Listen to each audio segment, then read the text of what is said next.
जय हिंद दोस्तों, मैं अर्चना यादव, यूपी सब इंस्पेक्टर। आप लोगों की यूपीएसआई 4543 पदों पर वैकेंसी आ चुकी है, जो कि काफी टाइम से आप लोग वेट कर रहे थे इस वैकेंसी का। तो बहुत सारे अभ्यर्थी ऐसे होंगे जिनके लाइफ का ये आखिरी मौका होगा दरोगा बनने का, अपना सपना पूरा करने का। तो बिल्कुल आप मेहनत से लग जाइए इस वर्दी को पाने के लिए। तो जब से वैकेंसी आई है, बहुत सारे लोगों के बहुत तरह के डाउट हैं कि जो है इसमें चेंजेस क्या हुए हैं, एज में क्या बदलाव हुआ है, जो एग्जाम कैसे होगा, ऑनलाइन होगा ऑफलाइन होगा, सिलेबस में क्या चेंज है, और फिजिकल स्टैंडर्ड क्या होना चाहिए, और क्वालिफिकेशन क्या होना चाहिए। तो सारे डाउट पे मैं बात करूंगी। इसकी विज्ञप्ति जो है 12 अगस्त को जारी कर दी गई है, जिसके ऑनलाइन आवेदन जो है 12 अगस्त से 11 सितंबर तक भरे जाएंगे। तो पूरे 1 महीने का टाइम है, आप फॉर्म जो है भर सकते हैं। लेकिन ध्यान देने वाली बात है कि इसके पहले ओटीआर करना कंपलसरी है। तो जिसने भी अपना ओटीआर अभी तक नहीं किया है, वो ओटीआर जरूर कर लें फॉर्म भरने से पहले। और बात करें इसके जो आवेदन शुल्क के बारे में कि जो फीस कितनी लग रही है फॉर्म भरने के लिए, तो जो जो जनरल, ओबीसी और ईडब्ल्यूएस कैटेगरी से बिलोंग करते हैं उनके लिए आवेदन फीस जो है वो 500 रुपए है, और जो एससी एसटी कैटेगरी से हैं उनके लिए 400 रुपए है, 100 रुपए कम है और लोगों से। और जो इसके पोस्ट जारी हुए हैं वो आपके जो है सिविल पुलिस के लिए सबसे ज्यादा पोस्ट हैं, इसके बाद एसएसएफ के लिए हैं, और प्लाटून कमांडर। इस बार महिलाओं के लिए अलग बटालियन बनाई गई है, पहली बार ऐसा हुआ है। इसके पहले जो महिलाएं सिर्फ सिविल पुलिस के लिए ही आवेदन करती थी, एलिजिबल होती थी, लेकिन इस बार प्लाटून कमांडर, तो उसके लिए अलग से वैकेंसी आई हुई है महिलाओं के लिए सिर्फ। तो बात करते हैं टोटल कितने पोस्ट हैं सिविल पुलिस के लिए। जो जनरल के 1705 पोस्ट हैं, ईडब्ल्यूएस के 422 हैं, ओबीसी के 1143 हैं, एससी 890 और एसटी के 82। टोटल 4242 पोस्ट है जो सिविल पुलिस के लिए। इनकी टोटल पोस्ट हैं, चाहे वो महिला पुरुष सबके लिए। 20% जो सीट है वो महिलाओं के लिए आरक्षित है, इसमें से रिजर्वेशन है 20% महिलाओं का। और बात करते हैं पीसी और एसएसएफ, जो सिर्फ पुरुषों के लिए है। इस पोस्ट के लिए सिर्फ पुरुष ही अप्लाई कर सकते हैं, महिलाएं नहीं कर सकती। जो कि जनरल के 25 पोस्ट हैं, और ईडब्ल्यूएस के 6 हैं, ओबीसी के 16, एससी 12 और एसटी की केवल 1 पोस्ट है। टोटल 60 पोस्ट जो है एसएसएफ और पीसी के हैं, पुरुषों के लिए है, महिलाओं के लिए। उसके लिए जनरल 47, ईडब्ल्यूएस 10, ओबीसी 27 और ओबीसी 27, एससी 21 और एसटी की केवल 1 पोस्ट है, और इसमें सिर्फ महिलाएं ही अप्लाई करेंगी। और इसमें वरीयता दी जाती है, जैसा कि मोस्टली ऐसा होता है, हर कोई सिविल पुलिस के लिए ही वरीयता देता है पहले, लेकिन कुछ लोग की चॉइस होती है कि वो पीएससी में जाना चाहते हैं, तो वो पीएससी अपना प्रेफरेंस डाल सकते हैं। पुरुषों के लिए एसएसएफ, सिविल पुलिस और प्लाटून कमांडर है, और महिलाओं के लिए इसके पहले सिर्फ सिविल पुलिस ही होता था, तो कोई प्रेफरेंस नहीं होता था। लेकिन इस बार क्योंकि पीएससी प्लाटून कमांडर का भी है, तो वो सिविल पुलिस प्लस पीएससी जो इसमें भी जाना चाहती हैं वो प्रेफरेंस अपना डाल सकती हैं। और इस बार आयु सीमा में आपके 3 साल एक्स्ट्रा छूट मिली हुई है सभी कैटेगरी में। जैसे कि पहले जो जनरल कैटेगरी से होते थे उनकी उम्र 21 से 28 के बीच ली जाती थी, लेकिन क्योंकि इस बार 3 साल की छूट मिली हुई है तो उनकी उम्र 21 से 31 वर्ष कर दी गई है। जिनकी उम्र 28 से ज्यादा है, 31 के बीच में है, वो भी एलिजिबल होंगे फॉर्म अप्लाई करने के लिए, जनरल कैटेगरी से जो बिलोंग। और इसके अलावा ओबीसी, एससी, एसटी जिन्हें की पहले भी आयु में छूट मिलती थी 5 साल की, उनमें 3 साल और ऐड कर दिया गया, टोटल 8 साल की छूट मिल रही है। तो पहले 21 से 33 वर्ष होता था, इस बार 21 से 36 वर्ष कर दी गई है। तो जो भी इस उम्र के, जो भी इस आयु के बीच में है, वो फॉर्म भरने के लिए एलिजिबल होंगे। तो ध्यान देना, जो एज की काउंटिंग है वो 1 जुलाई 2025 से ही की जाएगी। और आपके पास क्वालिफिकेशन क्या होना चाहिए? क्वालिफिकेशन में आप किसी भी यूनिवर्सिटी से आप जो है स्नातक होने चाहिए, आपका रिजल्ट आ चुका हो और आप पास हो, किसी भी डिवीजन में पास हो, कोई मैटर नहीं करता। अगर जैसे कई लोग ये पूछते हैं कि हमारे सेकेंड ईयर में फर्स्ट सेमेस्टर में बैक लगा हुआ है, तो कोई इशू नहीं है, और चाहे आपने रेगुलर किया हो चाहे प्राइवेट किया हो, ग्रेजुएशन, कोई दिक्कत नहीं है, आप एलिजिबल होंगे। और इसके लिए फिजिकल स्टैंडर्ड क्या चाहिए?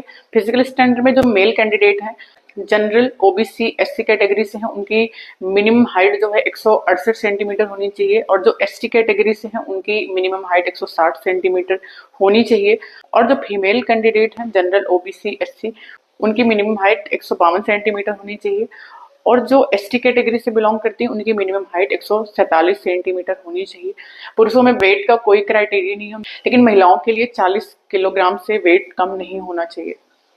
फिजिकल एफिशिएंसी ये पहले जैसे ही है, जैसे पहले होता था कि पुरुषों की जो रनिंग है 4800 मीटर टोटल 28 मिनट में, और महिलाओं की मीटर 16 मिनट में, पहले भी इतना था, इस बार भी उतना ही है।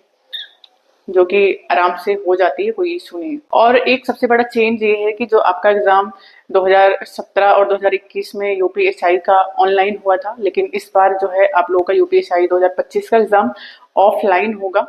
जैसा कि आपका यूपी पुलिस कांस्टेबल का ऑफलाइन एग्जाम हुआ था, तो सेम इसमें भी यही। और सिलेबस में थोड़ा सा चेंज हुआ है इस बार। क्वेश्चन आपके उतने ही हैं, 160 क्वेश्चन हैं, 2 घंटे हैं, 400 नंबर के हैं। और हिंदी, रीजनिंग, मैथ और जीएस के 40-40 क्वेश्चन आएंगे। तो हिंदी तो आपका कोई चेंज नहीं हुआ है, पहले जैसा ही सिलेबस है। और रीजनिंग में आपका थोड़ा सा चेंज हुआ है, जो मानसिक अभिरुचि था वो हट गया है। और मैथ भी सेम ही है। और जीएस में आपके कोई चेंज नहीं है, जैसा कि मूल विधि में पहले से ही आपको पता था कि जो आईपीसी सीआरपीसी वो चेंज हो गई है, बीएनएस और बीएनएसएस हो चुकी है। तो क्वेश्चन भी जो आपके बीएनएस और बीएनएसएस से ही आएंगे। आपकी आईपीसी सीआरपीसी हट के बीएनएस और बीएनएसएस ऐड हो गया, बस इतना ही चेंज हुआ है। तो सिलेबस वही रखा है थोड़ा सा चेंज करके। और सबसे ज्यादा डाउट प्रमाण पत्र को लेके हैं और एज को लेके भी हैं कि हमारी एज कब से कब काउंट होगी। जो जनरल कैटेगरी से बिलोंग करते हैं उनकी एज जो है 2 अगस्त 1994 से 1 अगस्त 2004 के बीच की होनी चाहिए। और जो ओबीसी एससी एसटी कैटेगरी से हैं उनकी जो एज है 2 अगस्त 1989 से 1 अगस्त 2004 के बीच में होनी चाहिए। तो जिसकी डेट ऑफ बर्थ इसके बीच में आती है वो एलिजिबल होगा, आप लोग देख सकते हैं। तो आप लोग मिला लीजिएगा। तो प्रमाण पत्र के बारे में बात करें, इसमें बहुत कंफ्यूजन है, बहुत ज्यादा ध्यान देने वाली बात है, क्योंकि जो एससी एसटी कैटेगरी से हैं उनकी अलग दी हुई है और जो ओबीसी हैं उनका अलग दिया हुआ है। ऐसा ना हो कि आप गलती से पढ़ लें और ना बनवाए दोबारा नया, क्योंकि जो एससी एसटी से हैं उनकी जो है 11 सितंबर 2025 के पहले की चाहे जबकि हो चल जाएगी। लेकिन ओबीसी और ईडब्ल्यूएस के लिए दिया हुआ है कि आपकी जो है 1 अप्रैल 2025 से 11 सितंबर 2025 के बीच का होना चाहिए। तो जिसने भी अभी तक नहीं बनवाया था या पुराना है, इसके पहले का है, तो वो अभी बनवा ले, अभी टाइम है, बन जाएगा। क्योंकि एससी एसटी का तो पुराना भी चल जाएगा लेकिन आपका नहीं चलेगा, तो ये ध्यान दीजिएगा। और जो डोमिसाइल है वो सभी की 11 सितंबर 2025 के पहले की चल जाएगी।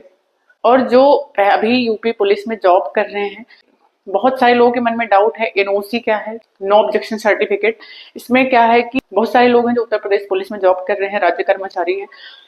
जब वो राज्य कर्मचारी वाला ऑप्शन सिलेक्ट कर रहे हैं तो उनके पास एक एनओसी का ऑप्शन आ रहा है, जिसके लिए बहुत सारे लोगों को कंफ्यूजन हो रही है कि ये क्या है, हमें कैसे। तो इसमें क्या होता है कि जैसे आप पुलिस में जॉब कर रहे हैं तो आप एक लेटर अपने पुलिस अधीक्षक के नाम से लिखेंगे कि जो है प्रार्थी प्रार्थी Uttar Pradesh police sub inspector में जो है अप्लाई करना चाहता है, फॉर्म भरना चाहता है, तो इसके लिए हमें परमिशन देने की कृपा करें। तो वहां से एक लिस्ट जारी कर दी जाती है, जितने लोग भी एप्लीकेशन दिए होते हैं सभी की लिस्ट आती है, तो वही एनओसी होती है। तो जब आप फॉर्म अप्लाई करेंगे तो उसमें जो है आपको वो डेट डालनी पड़ेगी जिस दिन आपको परमिशन मिली है, प्लस सक्षम अधिकारी जिसने आपको ये परमिशन दिया है। तो जितने लोग भी अभी परमिशन नहीं लिए हैं, आज ही एप्लीकेशन लिख के दे दें और परमिशन आ जाने के बाद ही फॉर्म अप्लाई करें, क्योंकि वो इम्पोर्टेंट होता है। तो ये मेरे पास बहुत सारे लोगों ने मुझसे पूछा, तो मुझे लगा ठीक है ये चीजें मैं बता देती हूँ। मुझे लगता है सभी के जो डाउट हैं वो क्लियर हो गए हैं। आप लोगों के पास जो भी टाइम है आप मन से बिल्कुल पढ़ाई करते रहें, क्योंकि कुछ लोग ये डर रहे हैं कि जो है बहुत ज्यादा कंपटीशन हो गया है। तो हमेशा ही रहता है, हर कोई ऐसे ही बोलता है दूसरे को। तो बस आपको ये ध्यान देना, मुझे एक सीट से मतलब है, मुझे उसके लिए मेहनत करनी है, चाहे जितनी करनी पड़े मैं करूंगा। तो अपनी मेहनत करते रहें और सिलेक्शन आप ले लें इस बार, क्योंकि बार बार वैकेंसी नहीं आती है। अब देख लो 21 के बाद फिर 2025 में वैकेंसी आई है, तो दोबारा कब आएगी कुछ पता नहीं है। जो भी है लास्ट चांस मान के आप बिल्कुल मेहनत करते रहें। और अगर किसी का इसके अलावा कोई डाउट हो, कोई क्वेश्चन और हो, मुझे आप कमेंट कर सकते हैं, मैं आंसर मेंशन कर दूंगी। Thank you.